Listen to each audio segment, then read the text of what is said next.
hopefully insightful episode. Why did your voice break there, bro? I don't know. We are the Skinnebekkies. We are here to talk about real life kak, have some laughs, swear we needed, and to learn and grow as people. And we are hoping that you will embark on this journey with us. I'm Shahina. I'm here with my co-host Nabila, and come be lekker with us, man. I mean, you know, just come listen to our stories. Nabs was lekker on leave. But yeah, I'm still on leave. Technically, today is my last day. And I was telling you earlier, right? My back injury has got me in a vice, in a chokehold. Okay, so it's much better now, alhamdulillah. I think what it has done is really highlighted my age. We don't bounce back like we used to. Bruh. There will be no more bouncing for me. Oh yeah. So that has been interesting, you know, just thoughts around aging and what that means to me and how do I really feel about it. Because I read this thing also, and I'm going off topic a bit, but where one of the, like, there are different types of grief that we have. Like, you grieve the life that you wish you had lived. You can grieve. When you say loved, you mean like when it comes to aging? Yeah. Okay. And you grieve the fact that you are getting older. Okay. And it's so interesting. You can't do malakisis. Now I'm gonna marry it. I'm definitely. Don't talk to me about my handstands, my fitness challenges, and my bolamakisis. I will continue to do so very cautiously, though. Okay. You know, because I don't think that has anything to do with me aging, but rather just who I am. I would like to think. Yeah. Okay, cool. Okay. You've just started your leave. I've started my I'm leave. devastated because I actually counted how many days I have to be in the office without you, and I'm really mentally preparing myself. It's for like it. 2 whole weeks. No, bruh, it's 5 days, okay? I can take 5 days. Okay, so the lies we tell ourselves. I may work from home one of those days, and then it can be 4. Okay. You know what I I'm see saying? what you do. Okay, you mean like in office. Okay, Yes, I got you. Otherwise, I have full access to you all the time. But that's also true. Yeah. So today, as we continue this journey that we're on, we're going to explore soft life, hard boundaries, and what is a soft life? Because I feel like we know social media can be toxic. I mean, we've spoken about social media quite a lot lately. And so when we say what is a soft life, we're going to unpack that. It's choosing peace without becoming passive. And what mean I even? Okay, let's start with defining a soft life for you, because it may be different for everybody else, right? So if I think about what does a soft life look like for me, it really means that I am free of, I wouldn't say guilt, maybe guilt, you know, or free of any drama.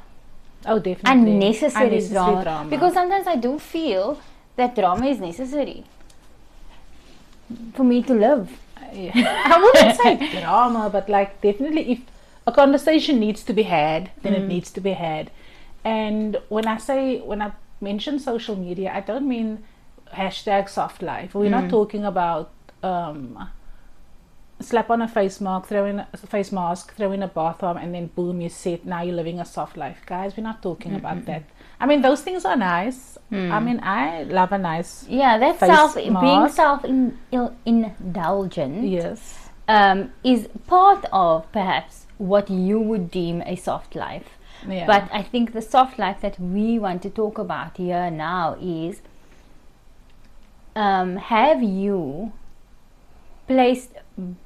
do you have boundaries in place to protect your soft heart? Oh yes. You know, and I think that in order to be soft, because what is being soft really? It is, I think a big part of it is letting go of things that do not bring you joy. Exactly. People who do not bring you joy, you know. Yeah. So yes. Loving somebody and having to let them go because that is best for you is one of the hardest things you may ever have to do. And I honestly hope that you don't have to ever do that. But sometimes it is necessary. And I speak from experience that in the long run, because the holding on is actually what hurts you. It's so painful. So moving beyond the aesthetics of a soft life, I know you mentioned sometimes we need the drama, but it's really honesty without the drama. We don't really... Look, I mean, I say drama, I think about like sometimes things happen in your life that you have no control over. Yeah. Somebody comes at you and you're not looking for that. And you got to put on the bachi. And you got to put on your angry bachi. Like, come, let's bots. But now, how are you going to bots, man? Yeah. How are you going to respond to this? Because if it's not something... I can't think of an example now. So, if for instance, I don't know if anybody ever discusses me because I don't know what the fuck you would be saying. But say for instance, in a work environment, maybe you have colleagues who you feel are gunning you, and that this happens, right?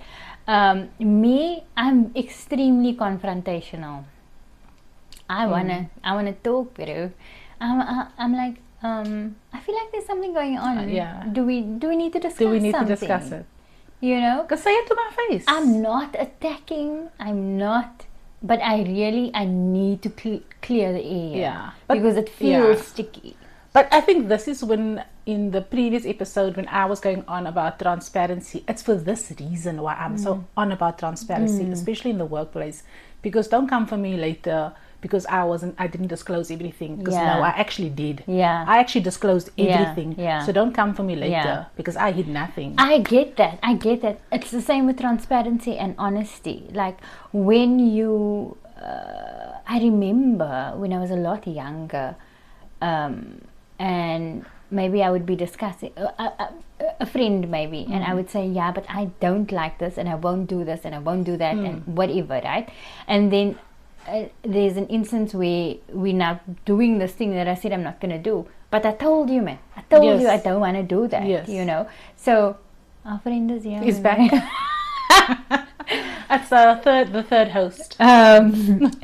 Silent partner. So I think what is that where you feel this need to be very open about something to ensure that it doesn't come and bite you again, you know? But at least if it does come back, I know I can stand 10 toes down and be like, but I was honest from the jump. Where's the email? My receipts. If you were holding back, that's really on you. Yeah. I'm just thinking about why people fear honesty and transparency. Is it because you think that the truth is going to hurt me, or are you more concerned about me? Do you think that your concern is for the other person? I think people are afraid of, I don't know, maybe making mistakes or being seen as, you see, because I'm not afraid of making mistakes or being seen as in a vulnerable state, of being seen as less than, or I don't have those things. But some people really want to be seen as strong or whatever all the time. Can't be seen as making mistakes or slipping up. We don't have that. We don't have this I need to live up to perfection all the time. But other people do. And that brings in that thing where we were saying you don't want to be seen as, so you can't say no. Because, and that's not softness. If you are like that, then you are hard and brittle, because anything can shake you. You will crack. You not being able to say no, never saying no. I will break my back for my friends. A friend of mine once told me, I will break my back for my friends. I'm like, my bro, please don't break your back for me. Not for me. Don't do that. please. I'm asking you never I to don't want feel like you are in the position. Because I wouldn't want you to feel, I would never want anyone to harm themselves for me. Exactly. Because I care about you. Please don't harm yourself for me. So that's my point, right? So you are somebody who never says no, and you go beyond, unnecessarily so, in my opinion. But to you, it's a flex, right? It's like, I'm so fucking supportive and loyal, and I will do this and I will do that. People will take advantage of you. But then also, does that then at some point, do you then the backbreaker, the broken back, broke back, do you at some point in your life start building resentment? I don't think this broke back that has that, even, because it's a genuine care and love. Fine. But some people would. But some people would build up resentment. No, I'm sure. I don't know. I'm not here breaking my back for anybody. Yeah. Unless your name is Noura O'Neill. Yeah. Okay, don't. Right? So now, when you broke back. Okay, can we not call it that? Why? I love that movie. I also love it. When you are somebody who breaks the back, I do think that you carry this as a flex. Yeah, it's a flex. Yeah, it's like, I'm that guy. Yeah, you be that guy, my bro. But do you know, are these people willing to do the same? I mean, unless you are comfortable with not putting that expectation on others, because that's a you choice. Yes. That's you making that choice. You can't expect it. You can't put the expectation you can't on do others. that with the expectation that somebody's going to because that's your own personal choice choice. for you, right? So, just before the break, we were talking about broke back. Or broke backs, plural, I'm sure there's more of them. I was thinking about, so broke back is constantly taking care of other people. Yes. No boundaries in place. No boundaries. And I was saying also that people are taking advantage of you because they know they can. There's no questions asked, you just dial me, bro. Yeah, sure, no problem. Okay. But I'm not saying don't be a nice person, don't not do things for other people, but maybe you just need to do an audit, man. I'm worried broke backs are not taking care of themselves. That's my concern. In your pursuit of constantly caring for others, where's the care for yourself? Where's the softness for yourself? Okay, so I think the first step to step into a softer life, or a softer version of your life, because tomorrow you're not going to wake up and be living the soft life. Okay, this is constant work. Yes. Constant practice at setting boundaries, at reinforcing those boundaries, identifying what your boundaries are, what makes you feel comfortable, what actually makes you feel uncomfortable, and what are the other things? The other things were rest without guilt, because are they resting? Do they? I don't even know if they feel guilt, because you said this person they don't mind. So maybe that could be part of the whole I'm a broke back. Yeah, so they might not even feel guilt.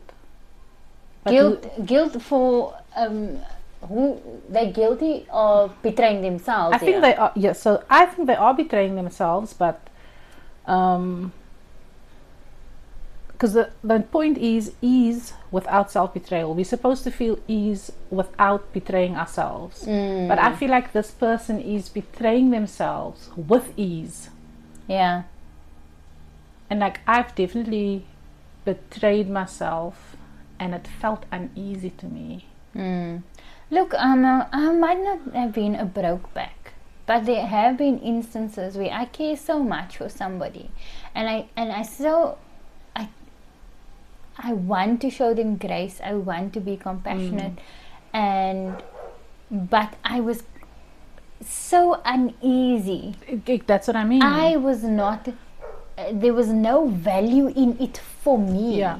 Because it was not reciprocated. The compassion, the grace, it was not. And as much as I tried to make it seem that way, the reality was that this is not good for me. you know. Lekker for them. Lekker for them. Baie lekker. You know. And again, I don't know who's at fault there, if there's blame to be given. It's just Naiman, you know. Yeah, but it's my responsibility. Yeah, that's what I wanted to say, because maybe, I mean, I think when I was betraying myself, I don't think they knew I was doing that. Because I never made them feel like I was... All you did was, okay, yeah, cool, it's fine, no it's fine. Yeah. I don't mind. But I mean, actually, I did fucking mind. Actually, when you're laying in bed at night thinking, why am I so exhausted? Yeah. I don't think we give, I wouldn't say enough credit to, but we don't realize how exhausting it is to be, because essentially what you're doing is you're regulating somebody else. Yes. And you are regulating according to someone else. You know, when people say match my energy, like vibes, but sometimes no, that's not the energy you want to be matching. Yeah. Because that in itself could be a self-betrayal. Someone I smack you, right? Now I smack you and you know I smack you, my bro, right? But you're not giving me any indication that you are hot and cold. Now I match your energy. I'm betraying myself. Yeah. Because I like you. Yes. And now I'm not saying anything because I'm reading the signs. Yes. Instead of saying to you, this is how I feel. Yeah. And I don't know about anybody else, but I know that I cannot be in the gray area for too long. Oh, me neither. My anxiety will not allow it. I don't live there. I don't like to play there. I just want to have the conversation. And so people think that the gray, if it's not gray, then it's either yes or it's no. It's not. It is even as simple as I'm not sure right now. Yeah. I can't have this conversation right now. But the acknowledgement that we know we are here. Yes. I need to cough. Okay. I'm sorry.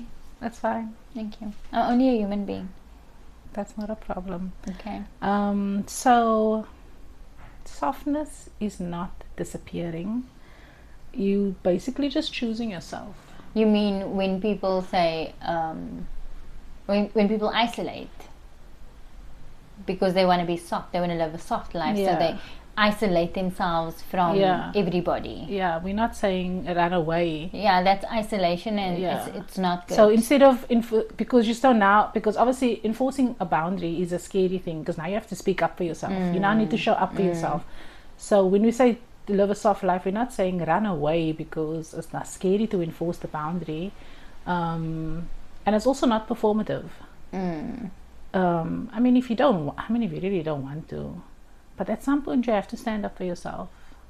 I think the ability to stand up for yourself is it's a beautiful thing. It's scary though. It's I think I've been doing it for too long to remember how scary it is. Yeah. And we've said this before, where somebody gets me, bro. I'm like, yay, you better say something. Because it gets to a point where you're taking yourself for a hut, man. Yeah. You're allowing people to take you for a hut. And I can appreciate that it is a scary thing. Absolutely. But the first time you do it, it will be very hard, given the circumstances, obviously. Especially, I feel like in a work environment or whatever, and you have a boss, and your manager's dearie, and wow. And I think for me, a lot of the time now, when I feel like, I need to say something here, I feel the need to say something, I think, you're just a mess like me. Exactly. You can't do anything to me. Yeah. And the reward of standing up for yourself, it may not end in the way you want it to. You may get fired, maybe, depending on your situation, but to walk away from something knowing that I stood up for myself. Also, do you want, because now the alternative is you living in fear or in toxicity. What indefinitely? And what does that do to you? I mean, that lives in your cells. Yeah.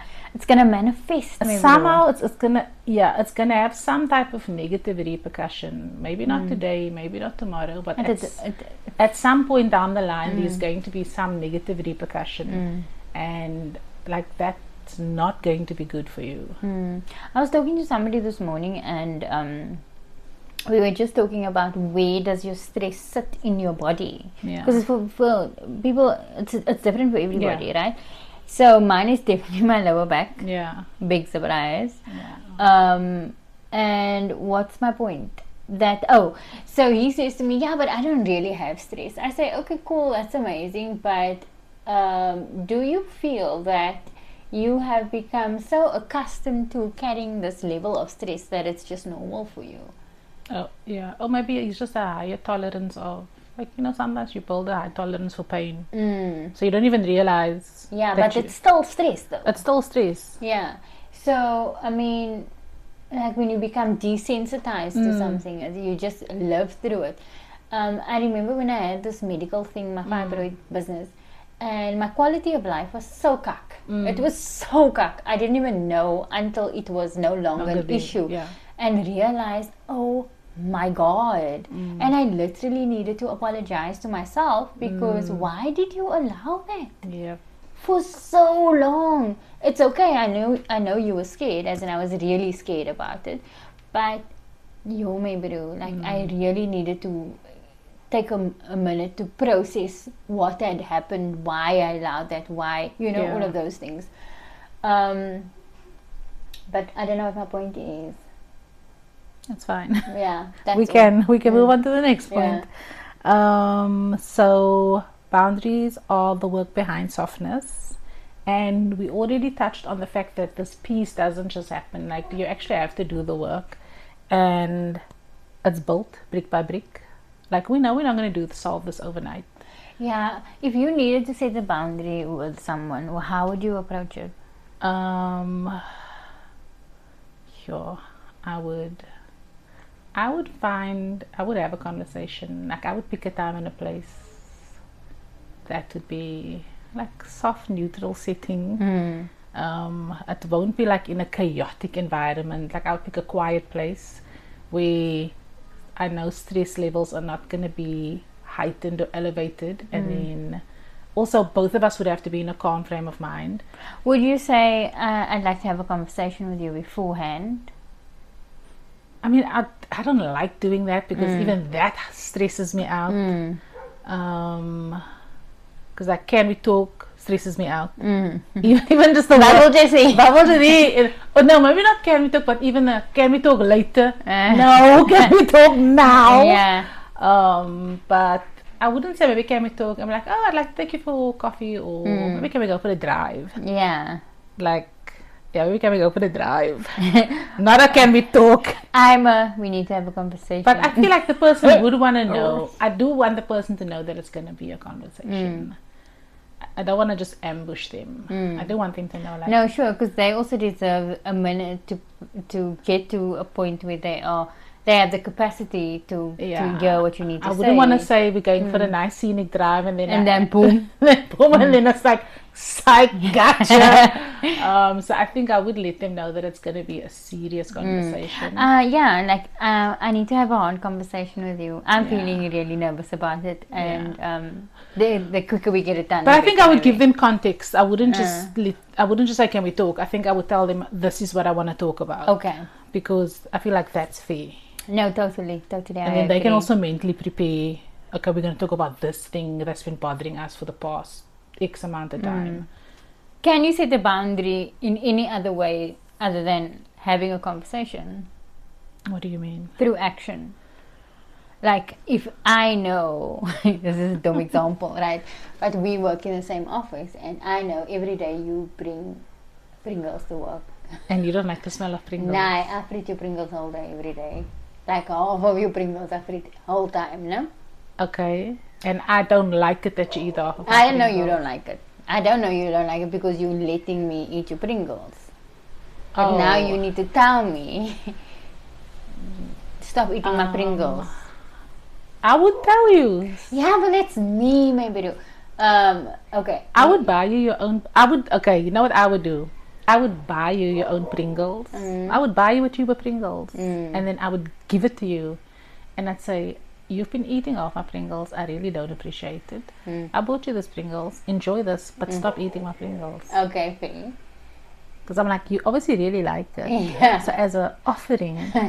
And why can't you buy your own Pringles? Now I want to even ask you why you can't. Okay. I don't know why you can't. That's none of my business. Okay. But here's a little gift as a gesture of my generosity. Maybe you're going through something. But I stop fritting my Pringles. Okay. So, you could. So it's still you saying something. You're not eating your Pringles out of your bag. You know, that kind of thing.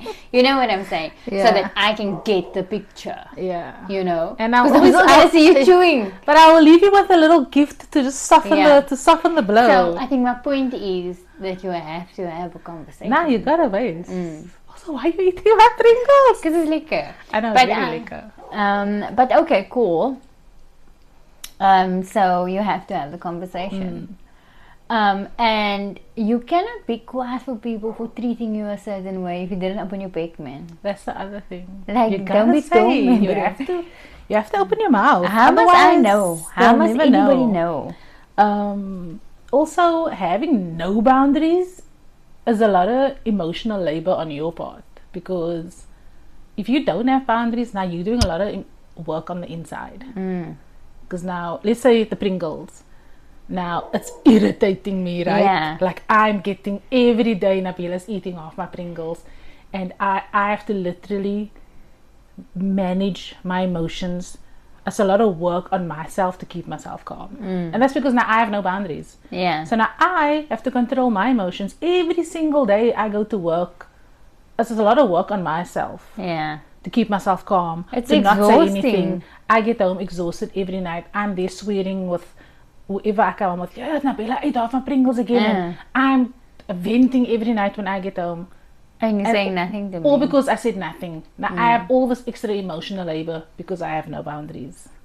When all I could have done was have the awkward, comfortable conversation once, and then it's done.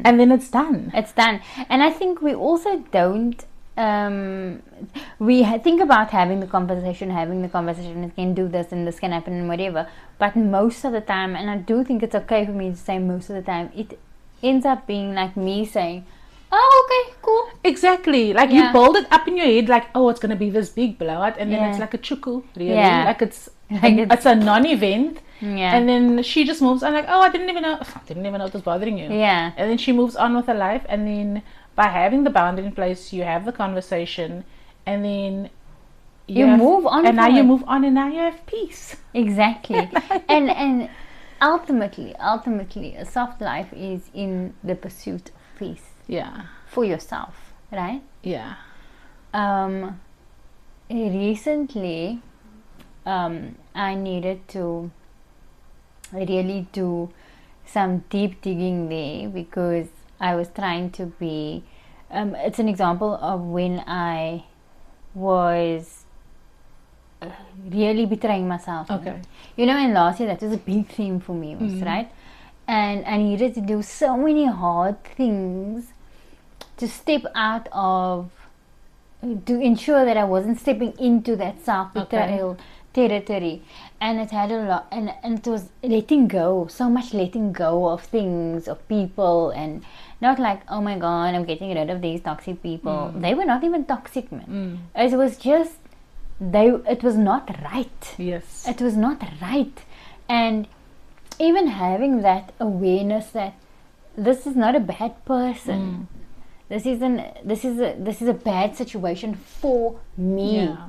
And then thinking about, looking at what it was that I needed to do to ensure that I had the peace at the end of the day, that I felt at ease, that I didn't feel like, yo, my Peru, you always put yourself last. Yeah.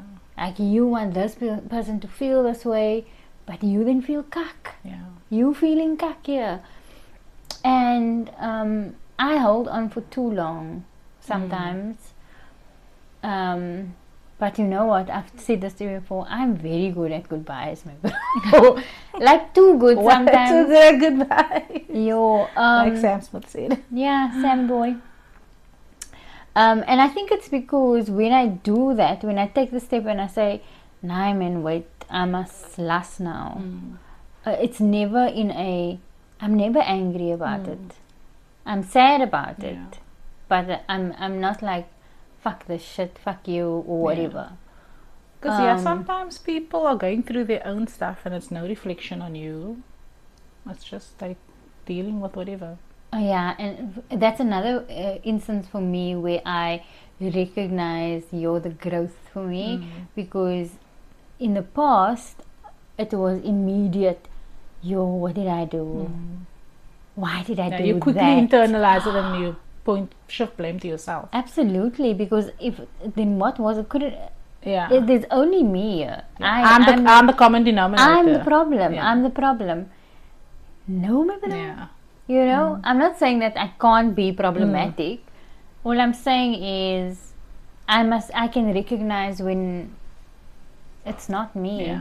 You know, and that makes it easier, I guess, to not step into that self-betrayal territory. Okay. We also have the fear beneath boundaries. So people have a fear of being seen as difficult, being seen as ungrateful and cold. And I think the fear of when you enforce or set a boundary with someone, the fear of losing that person. Yeah. Of being cut off. Of being, because this person now is like, yo, what's wrong with you? You mal. And now we can't be brassy anymore. Yeah, cut me off actually. Actually cut me off. Yeah, thank you.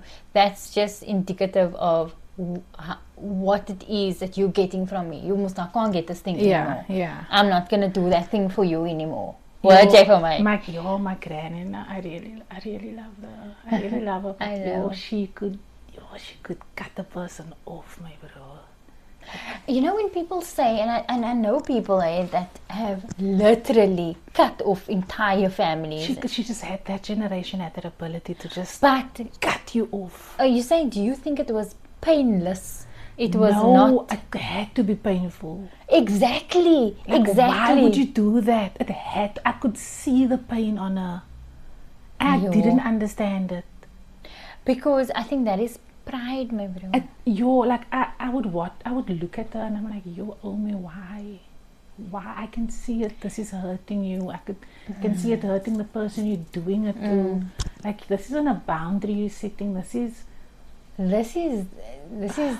harmful. This is harmful. Like, you're not. This is hardness. This is not softness. That's just wild to me. I don't know. Like, I know when I started setting boundaries, I came across as cold, but only because the shift was so, I wouldn't say sudden, drastic, but like it was so different from how I was before. That to other people it's like, this seems cold, this looks cold, because now they lost access to a version of me that they couldn't abuse or take advantage of. So obviously they're gonna think it's cold, but actually you just can't abuse me anymore. And now you want to be quiet. Why are you quiet now that you can't abuse? Why are you angry that you can't abuse me? Make it make sense. Jy was aan funny heeltyd. Now you're cold, now you a bitch, now I must hear all now the stories will come back to me. That I'm a bitch. I'm like, okay, I see you. But listen, that like you said, cutting off somebody without having a conversation or just in anger, and that's mal, my bro. That is not healthy. A healthy way of setting a boundary, if that's what you think it is. It's not. I have cut someone off, a family member, but the things this family member did was egregious. I still speak to him. I'll greet him. I'll be like, salam, how are you? Alhamdulillah. It's very polite, civil. Oh yeah, no, you do. But he is emotionally cut off. Yeah. Like, I'm never rude to him. Yeah. But he doesn't have access to any of my emotions. Like, yeah, emotionally, there's no emotional ties. Like, if anything must happen to him, I'll go to his janaza. But emotion, like the things this man did to our family, the way he hurt our family, it's like that was a firm boundary I put in place because you needed to. I needed to, because the emotional, financial, physical, violent abuse he enacted on our family, and I was just like, oh, and everybody just okay with this? Well, not me. Not me. So that was a boundary I put in place, and I think it was a fair boundary. And I'm never rude to him. Like, you can never say I'm rude to him, but you're not gonna get anything from me. You're not gonna get love and warmth from me. I hear you. You know, I have never in my life felt that I need to cut this person off, or you know, I do take breaks from people, definitely, and it's more for me, I need the time to process what is the value of this friendship or relationship for me. What do I want it to look like? What does it currently look like? How do I get there? Is it possible? All of those things. But it's never like I cut you off, I hate you, oh my god. But I have had to recently, in the past 3 years, I think, and it was a very long journey for me, get to a point where I realized, Naiman, no, this is not right. Yeah. It's not right. And for a long time, I was drowning in whatever was going on. I felt like I deserved that. That I am this person that they think I am. And it had me in a fucking, you know, until I literally, the way I was making dua, my bro, I literally woke up one morning and it was as if I remembered who I am. And the fog lifted. Yeah. And I was like, are you fucking kidding me right now? And I've never looked back. And every I'm so step, glad. alhamdulillah, every step I have taken has not been from a place of, fuck this, I don't need to deal with this shit. It has been from, no more. No more. Yeah, no, and that's and really, peace. That's complete really peace. what it was for me. And I think the only thing that makes me sad about that relationship is that was my favorite uncle. My bro. Like, my favorite. And that does make me sad. Because like, I still love him. And he's like, I miss that. Yeah. I have so many good memories of that man. And again, when you realize that, listen, this relationship is so unhealthy for me, it does not have to negate everything that happened, that was happy. I still hold on to the good. Exactly, like, I still reminisce and think of the good times, and I cherish that. It doesn't mean that it didn't happen. Exactly. And you didn't feel what you felt at that time. And I think that happens a lot in romantic situations as well, where there's a breakup and it's so fucking bad and whatever. Like, I got divorced, but I was happily married for a long time. And I have that to hold on to, you exactly.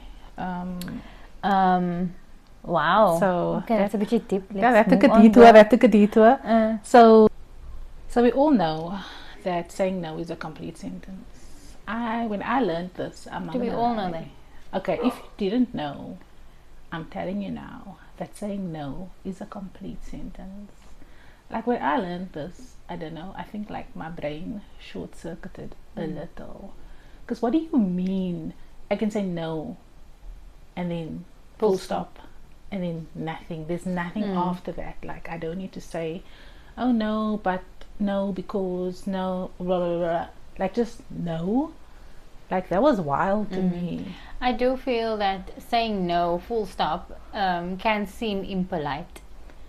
But that's conditioning. That's like, exactly. It's the way we grew up. Yeah. You can say thank you. Yeah. But I mean, you do not need to explain why you don't want to do something. I mean, you can say, you can add, I'm not available, which If is still that's the not, truth. yeah, which is still not really a justification or over explaining, or still not over explaining. You can just say, no, I'm not available. It's still not really. Me saying I'm not available could literally mean I'm in bed watching Netflix. Yeah. It's still or I'm uncomfortable with that. Yeah. I don't want to do that. It's hard to say no. Yeah. I get that for some people it's really, really hard to say no. I don't often say no, but when I'm hesitant, then it's a no. Yeah. If I have to convince myself, my like mom once told me, when in doubt, don't. Yeah. And that just really stuck with me. So whenever I'm in doubt about something, then I don't do it. Because like what obviously, because that's like my intuition is obviously telling me, but what you're not comfortable with doing something, so you doubt. So then it's a no for me. And I'm learning to trust that intuition part of myself. I'm like, I'm not feeling comfortable with this, so let's rather not. Look, you can't say, I mean, we're not talking about being at work and then you're supposed to do something and say no. Okay, don't be dumb about this, please. It's about overextending yourself, doing things that make you feel uncomfortable, that go against who you are, your morals, your beliefs. Like the big things. Yeah, the big things. And to people who you feel maybe taking advantage of you a little bit. Can you go fetch my thing for me, man? They're around the corner by where you live. Pick me up after, things like that. Just be no. Because the thing is, when you start over explaining, then that no can quickly turn into a yes. Because then almost like you start explaining yourself out of your own no, and then you know what, it's fine. I can go. I can do it. Because you imagining this person is now thinking you're talking cack. Like don't go get into it. Just say no. And you start apologizing for your own needs, because maybe you are tired. Maybe you are really tired, and now maybe you need rest. There's that thing, rest without guilt. You can rest. Your body needs to rest. And you feel you need to make others comfortable. Why do you need to make others comfortable? Why are you not worried about your own comfort? Why do we do that? And I am guilty of it, I would say, especially in when I like a Brahmin. It's horrible. And it's minor stuff, like, but still, and I will literally say to myself, but you don't even like this, man.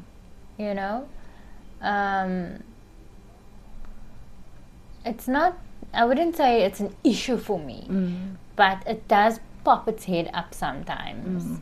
But I'm very aware of it. Okay. I feel like as long as you're self-aware, and I feel like we are generally self-aware people, which is sometimes a gift and a curse. But we need a whole episode about the things they don't tell you about being self-aware. Sometimes it's not great.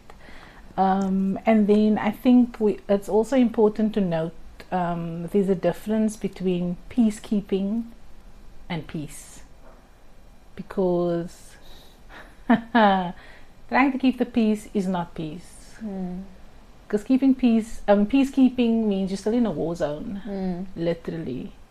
Because you're not actually at peace within yourself. Because you're trying to manage everyone's emotions. That's you. Just imagine you're on a battlefield and there's two sides, maybe 3, maybe 4, and you're the one. How exhausting, and tiring. You don't rest because you're so involved here in everyone else's drama. You managing everybody else, just a manager. Versus real peace, versus real inner peace. When you're like, you know what, I said no. This is what I'm going to do. This is what's best for me. Everyone must dollar what they want to dollar. And that is, letting go of that expectation that you place on yourself to be the peacekeeper, to be the night school, I will dollar, wada, because you want everybody else to be like. You may even do those things because you want people to think that you're so easy and lekker, and that's a lekker label to have. But at what cost? At what cost? And if you're peacekeeping in the moment, and if you're constantly peacekeeping, at what point is this peacekeeping not going to turn into resentment? Again, because if you're not doing things because you really want to, I'm always worried. I've seen people, family members, do things to keep the peace or to make others happy, and it has turned into resentment. And then years later you'll hear comments like, ja, maar ek het al die jare dit vir jou gedoen. Who asked for that? And like they will literally say, but ek het nie gesê jy moet hy doen nie, ek het nie gevra vir hy nie. And then they get more because you're ungrateful and you don't appreciate my efforts. My bro, but again, no one asked you to martyr yourself. And if you want to martyr yourself, then do that for yourself. For yourself to feel like, I don't know if it's making you feel like, yay, I'm a I was gonna say a shade. Yeah, heavy mouth. That's a bit heavy. But you know what I'm saying. And I feel it a lot with our mother's generation. Yes. It was quite popular. It was a viral trend. Hashtag. Yeah, I think we are breaking from that, though, what that generation did. Because sometimes I still catch my mother doing that. She'll be like, how do you just easily just say no? And I'm like, one, it's not easy. It might look easy, but sometimes I do feel like it doesn't feel easy on the inside always. Last night Niall came into the room, she says, I love you so much, I'm breaking generational curses for you. I'm like, are you big man? But okay, I do love that.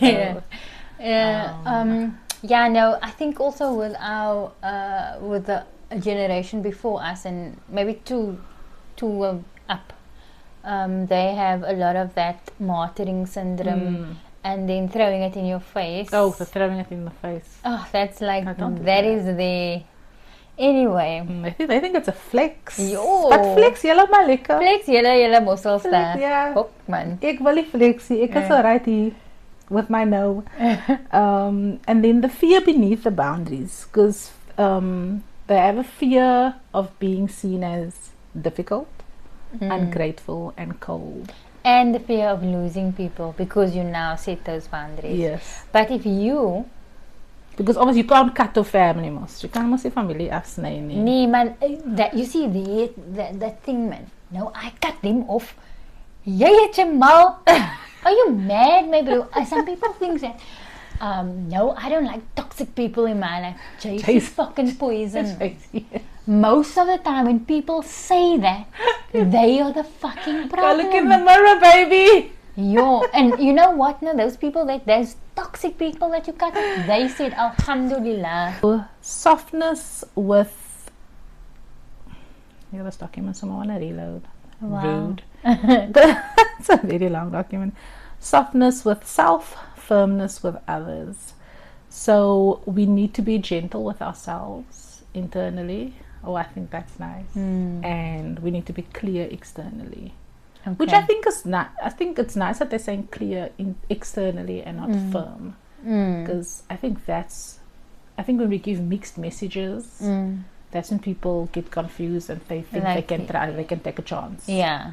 When one day you say yes and the next day you say no, and that's when they think, okay, ons kan weer try. Yeah. And say weet jy actually wat sy wil hê, en sê weet jy wat sy meen nie. Yeah. And I think when people understand why a boundary needs to be set, it's easier to accept that, okay, because listen, if I love you, my bro, and you say to me, I don't want to do this, I don't like this, then I'm going to respect that, because I don't want you to be doing anything you don't want to do. Yeah. I don't want you to be a broke back. I don't want to be a broke back. I mean, I made an intention this year for a work situation that I'm going to set a clear boundary of something that's no longer sustainable for me. And I still have the intention, like a conversation needs to be had, and I still feel strong about that intention. Like I still feel strong about it. Like I don't feel like I'm going to backpedal. I don't feel nervous. I feel really strong about what I need to do. Like there's no fear. So I'm ready. Yeah. I'm actually borderline excited. Yeah, you will. I'm excited about this conversation. Yeah. I got my gloves on. I know. But it's not even a bots. It's not even a bots. It's like, here you go. It's like, I am so clear about what I want and what I don't want. And like, let's talk like reasonable adults. And then explain yourself. Isn't it shocking how many adults who we both know are incapable of clear communication? Very. And I think the conversation is going to be scary for the other person because I don't think they're used to such honesty. Honest, like, no, I know. I think that conversation is going to be scary for the other person. No, sure. Like when that girl turned red like a tomato. Because people are really not used to open, honest communication. Why though? And they're not used to push back in a way that's not aggressive or non-confrontational. Like, I'm not angry, I'm not upset, I'm not anything. This is just how I feel, and let's do something about it, please. Yeah, I love it. It's so beautiful. So that's going to be interesting. So I think we need to, when you have these conversations with people, don't be in a rush. Because I feel like we get caught up, we stumble over our words. Like, slow down. Yeah, and I mean, have a conversation with yourself as well. Yeah, if you feel like you need to practice, even if it's in the mirror, even if you need to write it down. I write things down. Like, practice. I talk to chat.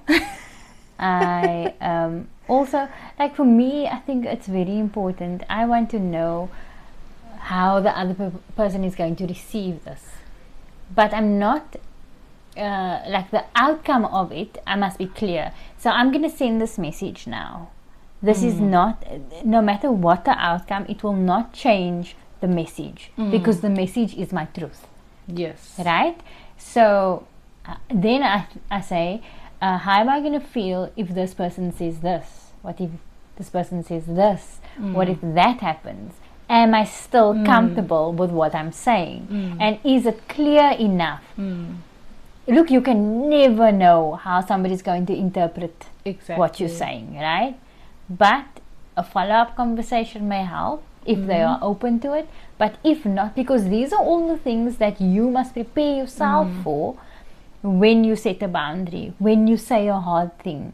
And remember that this is all in pursuit of your peace. Exactly. And we said it in the beginning, a soft life is a hard thing to attain. Yeah. So it's a long road to get there, and there are no quick fixes. But I promise you, it's worth it in the end. I mean, we're not saying that our lives are so soft. Okay, not. Yeah. Sometimes it's a shit show. Like, don't be fooled. All I'm trying to say is, we're all out here looking for ways to make our current lives, to enhance our current lives, to better ourselves, right? So that when we move through the world, we do so with we have self-respect, which is important, and I don't think that there's enough emphasis on how important it is to respect yourself, because if I respect myself, I'm not going to betray myself. I'm not going to make myself feel uncomfortable for the next person. I'm not going to harm myself, I'm going to be careful with me. So so a day may pass where I may have done things that were hurtful to myself 5 times, but I showed myself grace 10 times. So that is living softly for me. Yeah. No, sick tired. Look here, man. When we record these episodes, it's we don't have it figured out. And sometimes these conversations are just reminders for ourselves first. Always. Like, always. Yeah, it's really just the two of us reminding ourselves. Is it just a check-in, a reset, that hey, we also need to be doing these things, and we're hoping that our little conversations with ourselves is a reminder for you. And if it's not a reminder, if it's the first time you're hearing any of this stuff, we really hope it does help. But I think we're gonna close off there. I don't have a closing quote because I think we've said enough. But I like the thing we said about when you set a boundary with someone who benefited from you not having that boundary, they may be upset by it.